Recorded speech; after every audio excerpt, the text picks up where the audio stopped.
दिल्ली संसदेबाहेर एक खळबळजनक घटना घडली आहे. एका व्यक्तीचा स्वतःला पेटवून घेण्याचा प्रयत्न. देशाची राजधानी दिल्लीतून एक मोठी बातमी आपल्या समोर येते आहे. संसदेचं सध्या हिवाळी अधिवेशन सुरू आहे आणि या अधिवेशनादरम्यान आज संसदेबाहेर एक धक्कादायक घटना घडली आहे. एका व्यक्तीने संसदेबाहेर स्वतःच्या अंगावर ज्वलनशील द्रव्य टाकून स्वतःला पेटवून घेण्याचा प्रयत्न केला आहे. संबंधित घटनेमुळे एकच खळबळ उडाली आहे. आंदोलक नेमका कोण होता, त्याने असं का केलं, असे प्रश्न आता उपस्थित होत आहेत.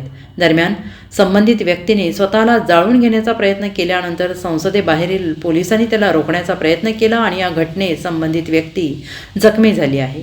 त्या व्यक्तीला तातडीनं रुग्णालयात दाखल करण्यात आलेलं आहे. पोलिसांनी घटनास्थळी पेट्रोलही मिळालं आहे. संबंधित प्रकरणी आता पोलिसांचा तपास सुरू आहे आणि घटनास्थळी आता फॉरेन्सिक टीम दाखल झाली आहे. संसद भवन हे संवेदनशील ठिकाण आहे. इथे देशभरातील लोकप्रतिनिधी नागरिकांचे प्रश्न सोडवण्यासाठी येतात.